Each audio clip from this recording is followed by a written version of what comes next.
Good evening, ladies and gentlemen. This is Hairy Muppet. Welcome back to the grand finals of the Hairy Bash #1, the first Hairy Bash for this year, and it is game 3 of the grand finals. And so far, Petraeus has been doing a fantastic job. He is currently 2 games ahead in this best of 5, so PiG right up against the wall, and all Petraeus needs to do is win one more game.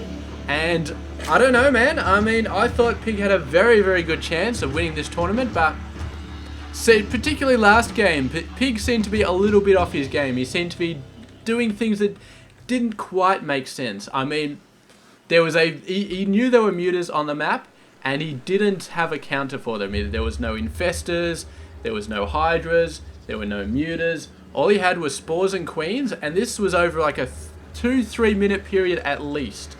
And he did not develop a counter for the mutas, and it really surprised me actually to see that. But yeah, it seemed like he just wasn't that into it. So we'll have to see. Petraeus, man, looks like he wants to go for the early victory. He needs one more game, and he's going to be going for the early spawning pool. This is a 10 pool, and just needs to get a couple of overlords off here.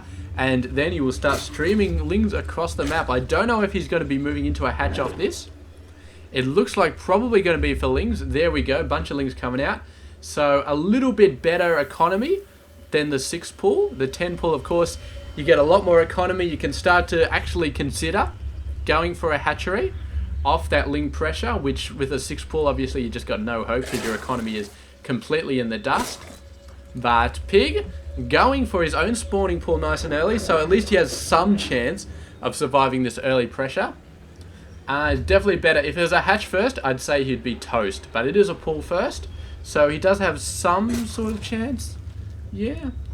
I don't know, it's still going to be harsh. His workers are still going to get battered quite badly, so here we go. Queen coming out. He really needs a spine crawler, but he doesn't know he needs a spine crawler. Actually, he's seen these guys running across the map. His overlord has seen them. So he knows he needs a spine crawler. He needs to build one ASAP.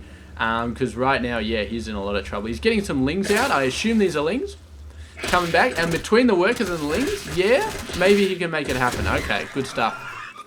Here we go. He's going to just be pushing these guys away. And just going to be continuously building lings. But really a spine crawler. I mean, yeah, I don't know, man. If he wants to play risky without getting a spine crawler, maybe he can make it happen. But I just don't know, man. I mean, Petraeus is being so aggressive right here. He's continuously sending out lings. He has fallen back. He has realized this is not really going to happen. And has moved on to an expansion. So good stuff there. And PiG is actually going for a baneling nest. So he's got to be thinking about some sort of counter here. But is he in a position to counter? I don't know. He's got one more worker than Petraeus. He's got 10 lings against 6. And I suppose if he somehow manages to get those banelings into the mineral line and kill a whole lot of drones, maybe he can make something happen. But this is crazy, man. And look at this, Petraeus actually going for a couple of spine crawlers. He knows that PiG is probably going to counter him. PiG has probably built up a ton of lings and is going for a counter. So going for a couple of spine crawlers. One over there and another one over there. He's actually moving them both down to the expansion. And here come the lings of PiG. We got 2 banelings coming in. Doing a pretty good job so far with lings and with the spine crawler about to come up though. I don't know, that spine crawler is actually going down quite fast. Managed to cancel it at the last second. The spine crawler is going down, and PiG doing a pretty good job of targeting the spine crawlers. And the queen's managing to take out the banelings. Excellent, excellent job, but I guess just too many lings going on, and Petraeus realizing that it's just not going to happen right here. It's just lost too much stuff too quickly. Too many lings. So it's a complete counter of the ling pressure from PiG. I don't know if you guys could hear that noise. One of my components is making some weird sounds. But anyway, good stuff there from PiG. It just completely countered it and really, really committed to that counter. Building a ton of lings. Had 13 with 6 more on the way. And the banelings, just a little bit of a stroke of genius there. The banelings didn't do a whole lot. But they did a pretty good job. I think they may have actually exploded a fair amount of units. Let's actually go back and see how many units. Because one baneling did explode. And I want to keep an eye on them to see exactly how they did.